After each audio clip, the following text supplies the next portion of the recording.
Assalamualaikum warahmatullahi wabarakatuh. Kali ini saya akan uji asumsi klasik di software SPSS menggunakan data sekunder. Sebelum itu, saya akan menjelaskan apa itu uji asumsi klasik. Uji asumsi klasik adalah analisis yang dilakukan untuk menilai apakah dalam sebuah regresi linear ordinary least square atau OLS terdapat masalah-masalah asumsi klasik. Nah, di samping itu, uji asumsi klasik dibagi lagi menjadi 4. Yang pertama ada uji normalitas. Uji normalitas ini dibagi lagi menjadi 3. Yang pertama ada histogram, dan yang kedua ada normal PP plot atau normal probability plot, dan yang ketiga ada one sample KS atau one sample Kolmogorov-Smirnov. Dan yang kedua dari uji asumsi klasik ada uji multikolinearitas, dan yang ketiga ada uji heteroskidastisitas. Uji heteroskidastisitas ini dibagi lagi menjadi 4. Yang pertama ada scatter plot. Nah, scatter plot ini biasanya diwajibkan ya. Lalu yang kedua ada Gleitzer. Gleitzer ini biasanya bisa diwajibkan, bisa tidak, tergantung dari kampus kalian masing-masing ya. Lalu yang ketiga ada Park, dan yang keempat ada White. Lalu yang terakhir dari uji asumsi klasik ini adalah uji autokorelasi. Uji autokorelasi ini khusus buat teman-teman yang datanya menggunakan data sekunder ya. Mungkin agak sedikit bingung atau sulit dipahami ya. Maka dari itu langsung saja kita praktekkan. Di sini saya sudah menyediakan satu tabulasi data yang berupa Excel, di mana ada 32 data. Terdiri dari Bank BCA, BNI, BRI hingga Bank Permata. Dan di dalam satu bank ini saya hanya mengambil contoh 4 tahun saja ya, terdiri dari 2011, 2012 sampai dengan 2014. Dan di sini saya menggunakan X1-nya itu ROA, X2-nya itu ROE, dan X3-nya itu PIR, dan Y-nya itu adalah harga saham. Data ini semua langsung saya pindahkan ke software SPSS ya. Yang pertama saya buka terlebih dahulu software SPSS-nya. Lalu saya pilih yang variable view, dan di kolom nomor 1 itu saya beri nama X1, X2, X3, dan Y. Lalu di kolom label ini saya beri nama yang pertama ROA, kedua ROE, dan yang ketiga itu PR, dan yang terakhir itu harga saham.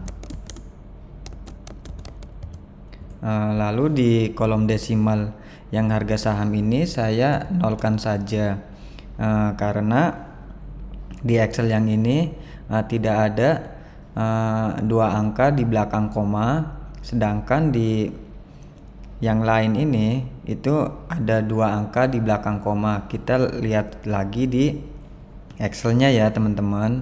Di sini ada 2 angka di belakang koma. Lalu untuk opsi lain yang ini kita biarkan saja seperti ini ya. Lalu langkah selanjutnya saya klik data view. Kemudian saya akan memindahkan data yang ada di Excel tadi, data sekunder, ke software SPSS ini ya. Caranya itu yang pertama buka Excelnya yang tadi, lalu blok dari pertama sampai dengan terakhir ini. Caranya itu klik kanan lalu pilih copy, lalu buka kembali software SPSS-nya. Lalu di sini pilih yang nomor 1 ya, lalu diklik kanan, lalu kita pilih yang paste. Selanjutnya saya pergi ke menu analyze, lalu pilih regression, dan saya pilih yang linear.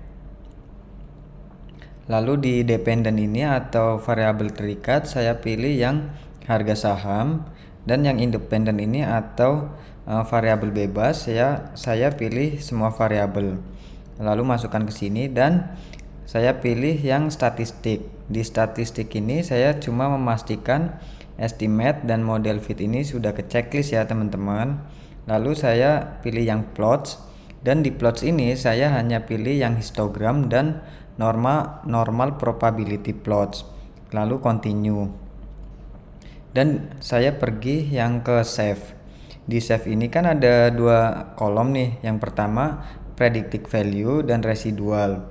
Nah, di sini saya pilih yang residual dan yang saya checklist itu hanya yang unstandarized, continue, dan oke.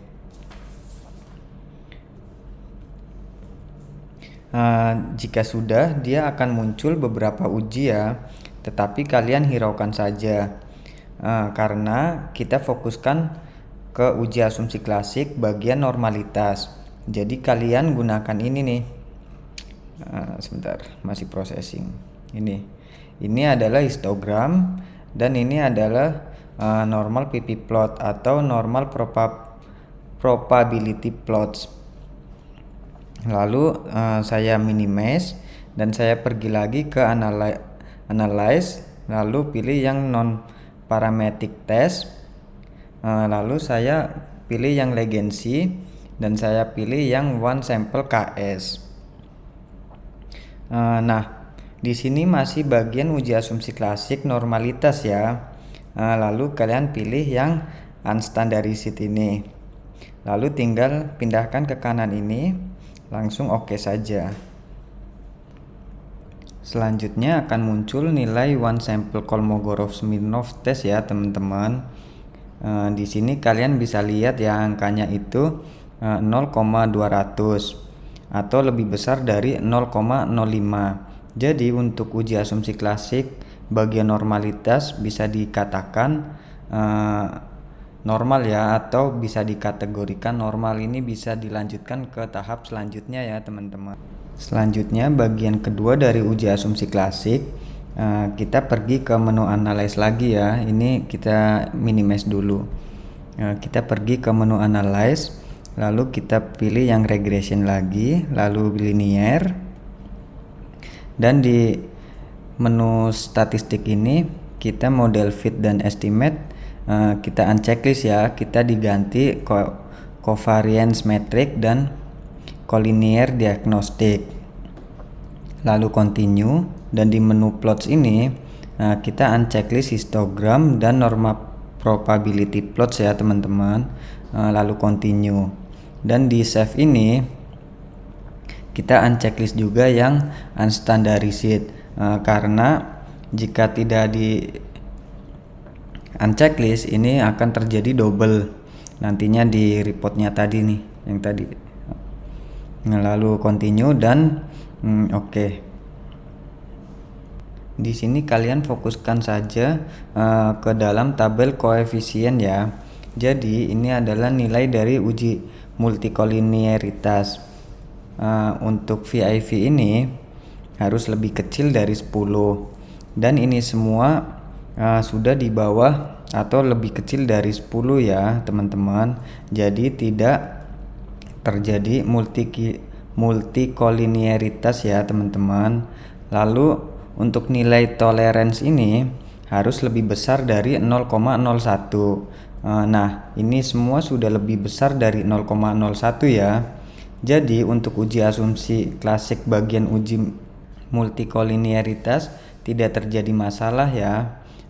Dan bisa dilanjutkan ke selanjutnya ya teman-teman. Berikutnya adalah uji asumsi klasik bagian heteroskidastisitas. Kemudian yang ini kita minimize dulu ya teman-teman. Lalu kita pergi ke menu analyze, lalu regression lagi dan linear, dan kita pergi ke statistik. Di statistik ini kita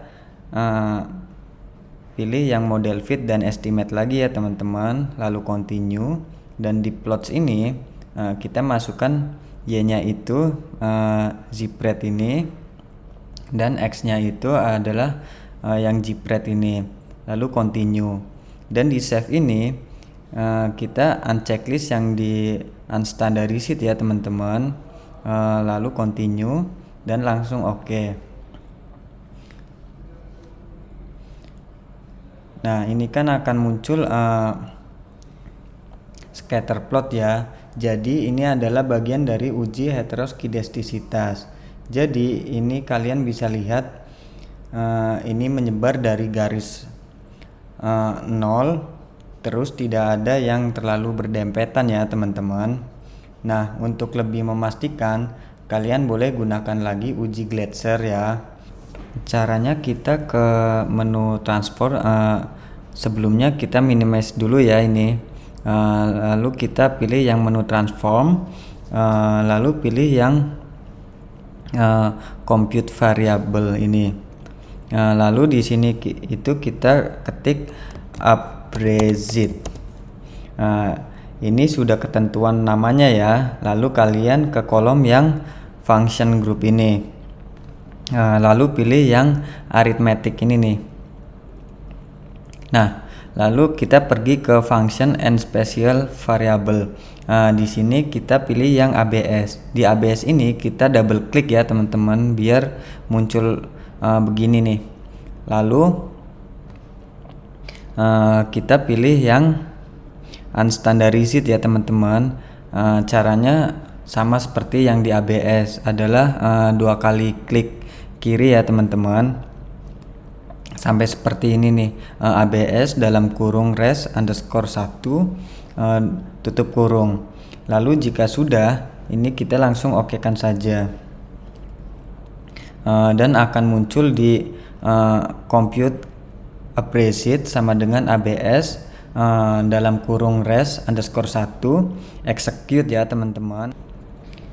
Selanjutnya kita minimize terlebih dahulu ini reportnya, lalu kita pergi ke menu analyze dan pilih regression, lalu pilih linear, dan di dependent ini harga sahamnya kita keluarkan, diganti dengan abbreviate ya teman-teman. Lalu kita pergi ke statistik. Di statistik kita biarkan seperti ini ya, yang di checklist itu estimate dan model fit saja, lalu continue. Dan di plots ini kita seperti ini saja ya teman-teman, kosongkan saja di Y maupun yang X ini, lalu continue. Dan di save ini kita biarkan saja seperti ini, lalu continue dan langsung oke saja. Dan di sini bakal muncul tabel uji Glaser. Ini bentuk tabelnya hampir mirip sama dengan analisis regresi linear berganda dan uji T ya. Dan di sini kita fokuskan saja di tabel koefisien kolom signifikan ini nih. Dan untuk patokannya dilihat dari nilai signifikan, di mana harus lebih besar dari 0,05. Dan kalian bisa lihat ya teman-teman, dari ROA, ROI, PR itu lebih besar dari 0,05 ya teman-teman, sehingga ini bisa dikatakan tidak bermasalah. Berikutnya kita ke bagian terakhir dalam uji asumsi klasik ya teman-teman. Yang pertama kita minimize dulu report ini. Lalu kita pergi ke menu analyze, lalu kita pergi ke regression dan linear lagi ya teman-teman. Nah di sini dependent ini kita keluarkan saja, diganti harga saham atau Y ya teman-teman. Lalu kita pergi ke statistik. Di statistik ini model fit dan estimate ini biarkan saja, hanya ditambahkan yang Durbin Watson ini kita di checklist ya teman-teman, lalu continue dan langsung oke saja. Dan di sini bakal muncul nilai Durbin Watsonnya ya teman-teman. Nah ini dapat dikatakan tidak terjadi autokorelasi. Kalian harus bandingkan dengan nilai DU yang ada di tabel ya teman-teman. Kita langsung saja buka tabelnya. Ini saya sudah ada tabelnya ya teman-teman. Jadi nilai K ini itu menunjukkan bahwa variabel bebas ya teman-teman. Jadi variabel X itu tidak termasuk dengan variabel terikat. Lalu yang N ini adalah jumlah data. Nah berhubung saya X nya ada 3, jadi saya pilih yang K3. Jadi N nya itu kan saya kan ada 32 tuh. Jadi ini nih 32 ini. Jadi nilai DU nya itu saya ada di 1.5605. Ini nih tuh DU. Jadi nilai DU ini harus lebih kecil dari nilai Durbin Watson-nya di sini nih. Sedangkan nilai Durbin Watson saya itu 1.669. Berarti kan lebih besar dari 1.6505 ya teman-teman. Nah, nilai Durbin Watson harus lebih kecil dari nilai DU ya tadi, tolong digaris bawahi. Selanjutnya nilai Durbin Watson harus lebih kecil dari 4 dikurang DU. Lalu kita langsung saja buka kalkulator ya teman-teman. Langsung buka kalkulator. 4 dikurang tabelnya 1.6505 1.6 berapa tadi lupa saya, 6505 itu adalah hasilnya kan 2,3495. Sedangkan nilai Durbin saya itu kan ini 1,669. Berarti kan lebih kecil dari 2,6495 ya teman-teman. Jadi bisa dikategorikan tidak terjadi autokorelasi, sehingga uji asumsi klasik ini semuanya terpenuhi ya teman-teman. Baik, saya kira cukup sekian tutorialnya. Semoga bermanfaat, dan jika kalian suka dengan video ini, kalian bisa share ke teman-teman kalian, dan jika ada kesalahan penyampaian bisa komen di bawah ini. Sekian dan terima kasih.